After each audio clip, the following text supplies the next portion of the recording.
نمیخوای کچاشی؟ نمیخوای کچاش قشنگ میشه میخوای به کچا کنم؟ آره سبزلی بزن آخه نداره سر و صورت بزن چشم میدم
دیدم یکی فرار کرد ای وای خدا لعنتت کنه گروه فتنی رو چرا زد مسیر کاروان این به هم را پرد مرزا کمکم کن. باشه کمکت میکنم کمکش کن گروه بریم ببینیم کسی کمک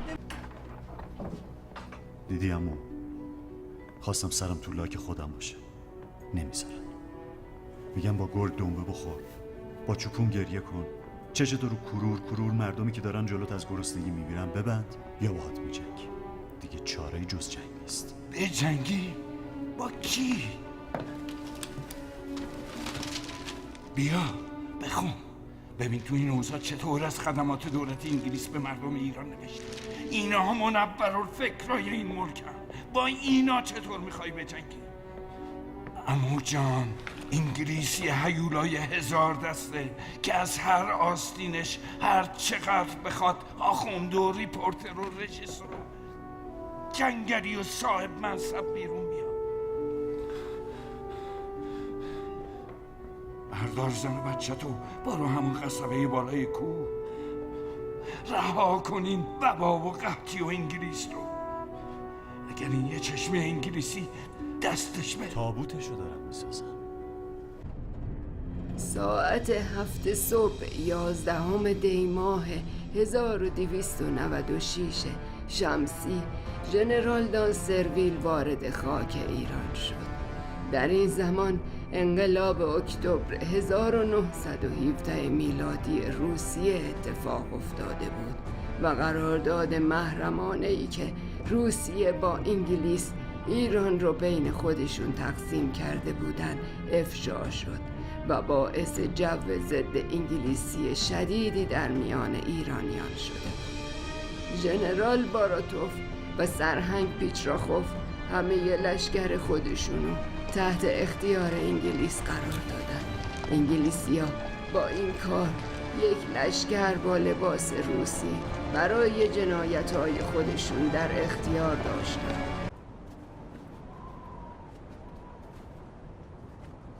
Sir, the leader of the Cossacks in Tehran, Strzelecki, has pulled back from Russia and sent a message of loyalty. As expected. Due to Lord Rothschild's foresight. Wait. My name is Hessam, reporter for Iranian newspaper.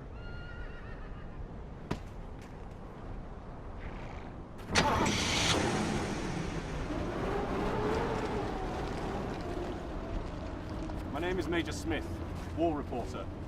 We'll be traveling in a car together. But Vichakov is the commander of the Kazakh and Soldat of the Tezar. What are they doing here? They're trying to get him back on the throne. When can I interview them? اینکه جدی گرفته شدی به خاطر دستور سرمالینگه پس زیاد حرف نزن برو سوار شو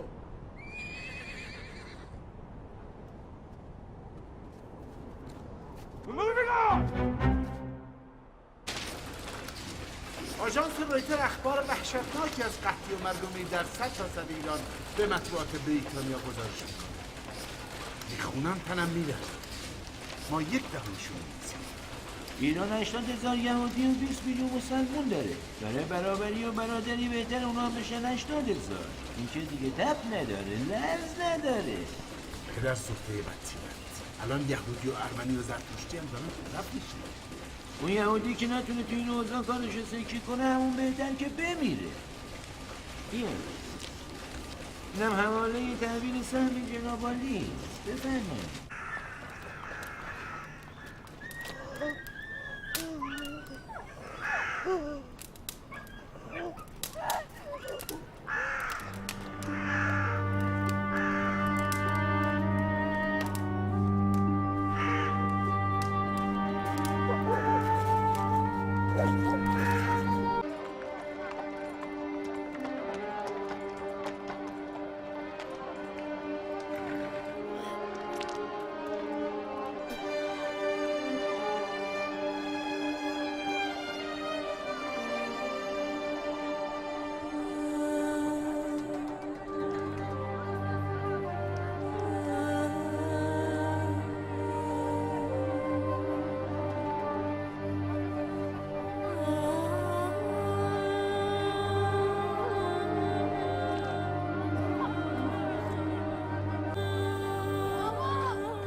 مساعدت‌های صدراعظم و سفارت انگلستان چی بوده؟ پدر سوخته اومدی وسط قوه استفراغ مردم سامان ببری. یه روز اهنامه ترکمانچای امضا میکنی که کفار ارمنی و ازبک و کرجی به درده میخورن. یه روز اهنامه گلستان امضا میکنی که آب شور به چه درد ما میکنی. الان داشتی تمام مملکت دادی دست انگلیس به بهانه ترقی و تمدن. دیگه چی باقی مونده که اومد ببری؟ بیشرف من آسپرین میخوام. من گله میخوام. من شکر و نمک میخوام. اینا دارن میمیرن. حس دارن. تا او دارن. نقای فکر میکنی. یه نگاه کن. بیا ببین چه میخوای برای انگلیس و ساقا دارن. این جوونا خوب میدونن تو این ملک چی میگذره، ولی آتیهشونو در اطاعت از سفره‌دارای انگلیس میدونن که اگه کر نباشن کور نباشن میتونن بفهمن.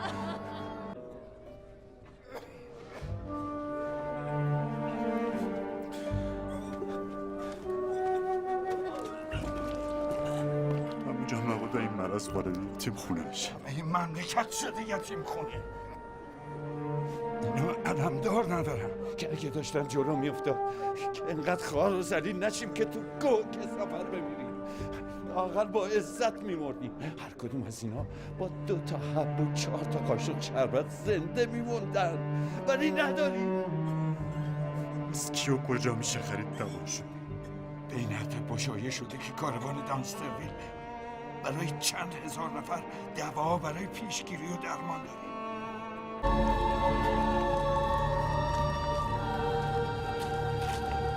سب کن 10 تومن یه ممنون برای قطعه مردشون یا 10 تومن پول بدید. ندارید هم برید یه جا خودتون چالش کنید.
مردم از قحطی جون به لب شده بودن.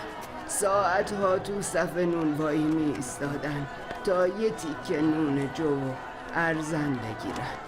جسارتا آمیز محمود خان قبل از این ملاقات به من گفتن نگرانن مبادا تاریخ قضاوتی درست راجع به جناب سید ضیا نداشته باشه. آهای جهود زرنگ، تاریخ رو ما می نویسیم و ما درس میدیم و اگه تو 100 سال دیگه هم عمر کنی خواهی دید که بر کرسی قضاوت تاریخ همیشه قاضی القضات یک انگلوفیله. فرمایشات شما با حساب و کتابایی که کلونل هیگ وقت تشکیل کمیته آهن و زرکنده میکرد یک کم با هم فرق داره عالی جناب. میرزا محمود خان اگر حساب کتاب به کار می اومد که الان ریاضیدانان پادشاهان جهان بودن.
سر ببریم بدیم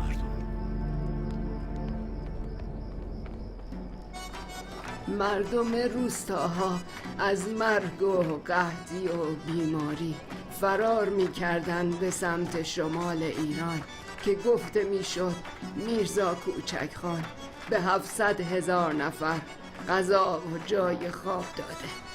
گاهی مسیر کاروان دانسرویل و این مردم در حال مرگ یکی میشد و در کنار هم اتراق میکردن.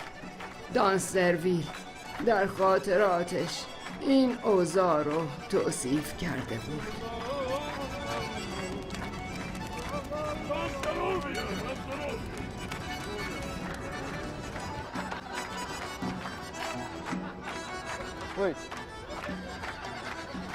شما همه ایران دیدید، اروپا رو دیدید، تو مهمترین جراید دنیا کار کردید.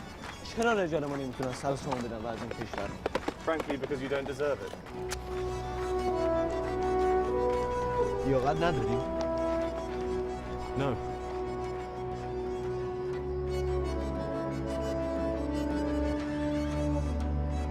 خیلی تو اینا می‌ظرف میزن.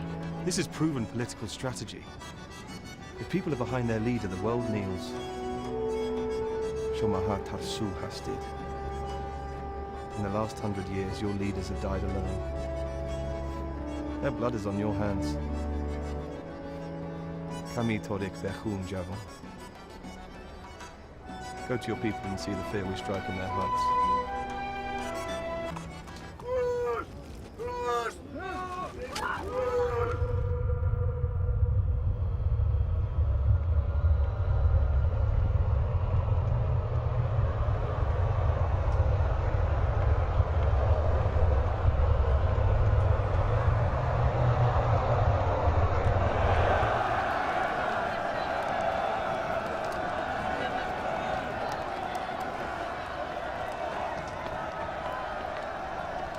نترسم اونجا منم. امو شما اینجا؟ وبا اسب و تیفوس تهرانی گرفته. غزالا مرد. بچه های یتیم خونه هم غریبی که مبتلا بشن. اعظم چطوره؟ دوا نرسه همه میمیره. مگه دارو نیست؟ دست ایناست. چند هزار تا سرباز روس و انگلیسی یکیشون از مرض نمرده. میخواین من باشون صحبت کنم شاید بتونم راضیشون کنم ازشون دارو بگیرم. وقتی اجنبی اسلحه‌شو گشته رو سینه چیزی به صحبت بهت نمیده. تو فقط به من بگو جای داروهاشون کجاست. اول قحطی بود، بعد وبا، تیفوس، الانم که طاعون شروع شده. آتیشش زدیم که سرایتش کم بشه.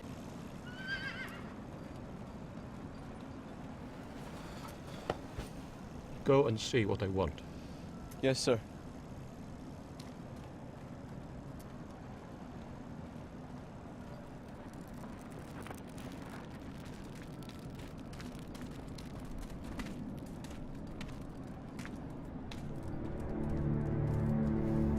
میپرسم موضوع چیه؟ چی میخوای؟ نون یا هر چیزی که این آدم رو سیر کنه. دوا هنوز تونکاریه. عمو جان اینا مریضن. دوا هنوزم تو گاریه که مونده به آخر کاروانه. بله همونجاست. اصلا منو ندیدی. برو. چشم.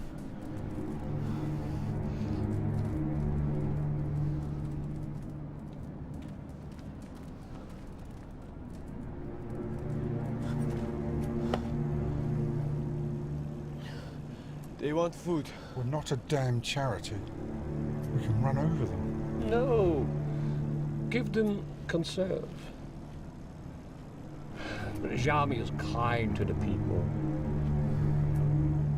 Violence is for the Cossacks. Sir.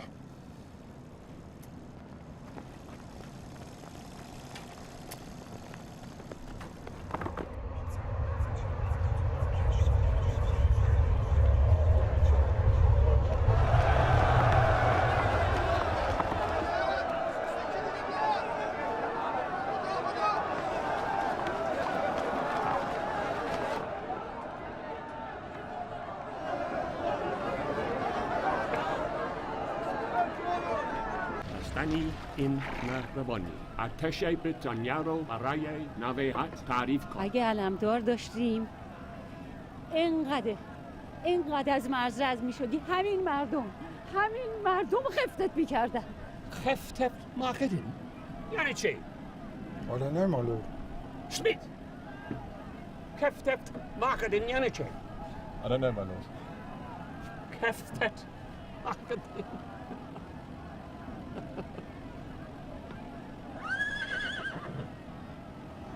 كفتب كذا كفتب.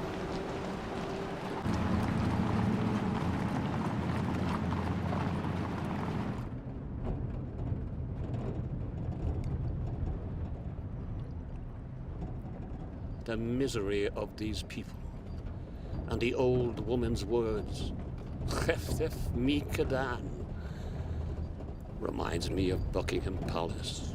Yes, indeed, my lord. My thoughts exactly. Proceed, Lord Rothschild. Your Majesty, a man consumes 2,000 calories per day. Now, if someone was to come along and offer a good price for half of his nutrition, the world wouldn't consent. Now, in Iran, they harvest the wheat and oats to make their staple food bread. The seeds they use for seeding and some for feeding the livestock. However, for a good food, perhaps we could offer more money. There's nothing left to eat. This operation reminds one of 1841 and the potato famine. It broke Ireland and brought the people to their knees in desperation. Iran is not Ireland. Exactly. But you know, no permission was given to build a railway in Iran due to its proximity to India. Their transport is not trains or cars, but beasts of burden. Now, if we were to buy the grain cheaply in the summer, refuse to sell it, and drive up the price of wheat, they would be forced to eat their livestock in winter. Sir Charles, have we got the power to stop the importation of wheat from India? Yes, it is, my lord. Good. Their supply is already running out, and their herbal medicines will die in the winter.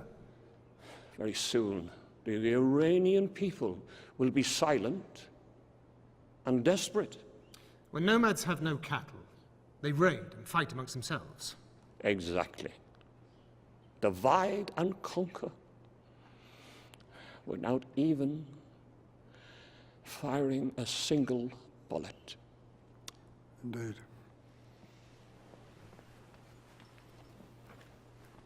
No report will be made from this meeting. Lord Rothschild, it is our wish that you should oversee the execution of this mission personally. Your Majesty, with announcement for Lord Balfour's declaration, I am so filled with joyous anticipation that I could walk to Iran.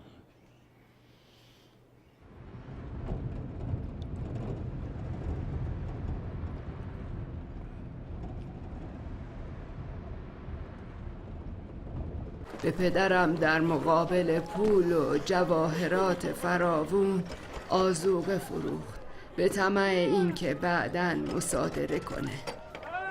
چه خبرته؟ سلام آقا میرزا. به اونجا وایسه ببینم. پیغام دادی میایتین چه؟ گرون گفتی پولم جور نشد. منزل مزاحم شدم. بیا. اینم همون وقت که توافق کردیم. تیم چه خود تحویل میگیرم. میشمرم. پدر خدا بیامرز دیگه انگشتان یاقوت بهش از پیش زدیم. نمیپوخ. به روح پدرم اگه یه من جنس کم بفرستی یه کلکی تو کارت باشه کشمت. اما راه هم نیستم بدش به من. چجوری میخوای ببریش؟ با 100 تا داش مشتی تفنگ به دست یه ارتش هم جلومون بیاد یه دونه گندم تحویلشون نمیدیم.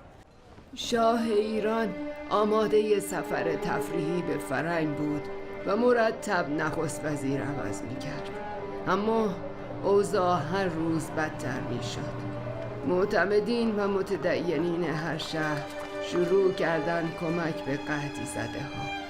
در شیراز که 10,000 نفر از آنفولانزای انگلیسی یا گریپ مردن، شیخ مجتبی محلاتی دست به کار شد.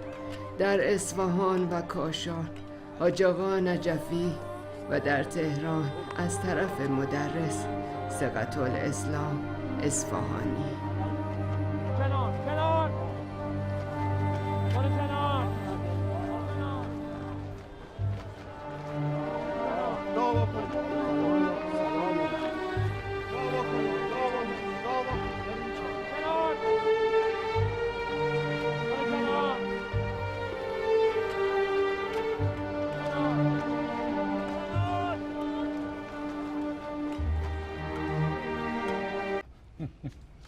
میشناسمش، این مادرش. واقعا؟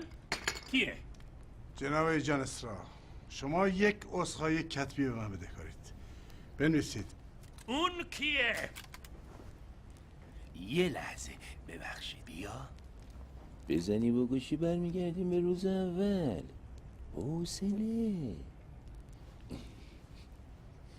مینویسه آقا مینویسه. بنویس. مینویسم.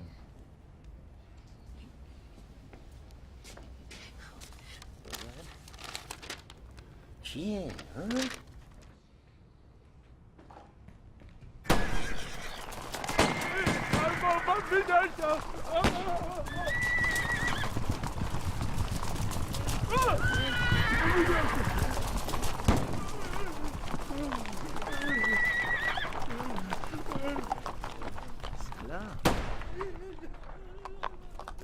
سلام.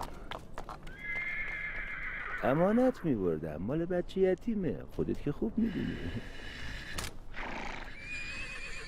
نیافته دست انگلیسای کار. خوبی؟ ما همه خوبی. بچه ها خوبن. تو خوبی؟ میرم جنگل یه جوری که خبرش به انگلیس ها برسه.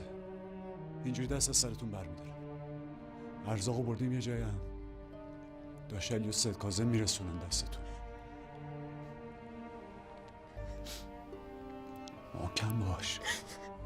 بس آرامش کی سهم ما میشه؟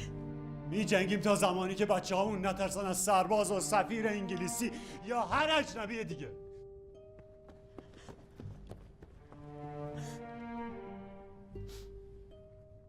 انبار شاهی پر قوت و غذاست. چند تا از این انبارا تو محله سنگلج درش باز شده. به جنبین خودتون رو برسونین. حواله ها رو بدین حقتون رو بگیرین. به جنبین. تقریباً حدود 9 میلیون نفر از مردم در این قحطی تلف شدند، یعنی بیشتر از حمله مغول به ایران. اما چون مسئول فاجعه انگلیسی‌ها بودن، این کشتار تقریباً از تاریخ حذف و دفن شد و هیچ اثر قابل توجهی در مورد این فاجعه نوشته نشده. حتی در کتابای درسی از اول ابتدایی تا دانشگاه در حد 1 صفحه هم اشاره نشده. سامین از میراث مجبور کشتی دنبال من بود.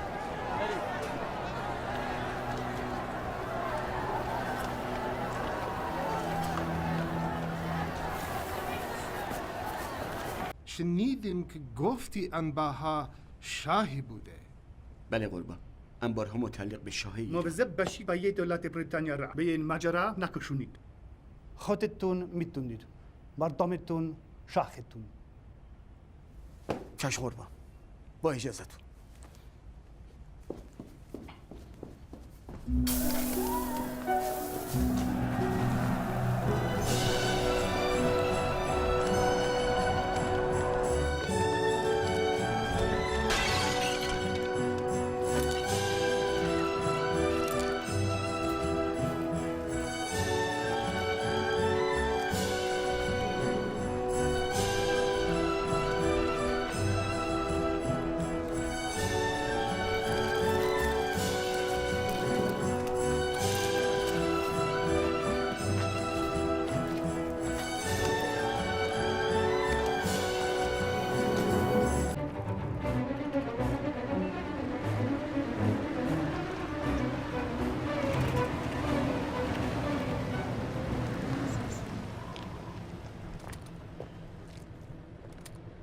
روباک، لردا این لونه کی از کشتن سیر میشن؟ 1 کرور، 10 کرور، 10 سال، 200 سال، کی؟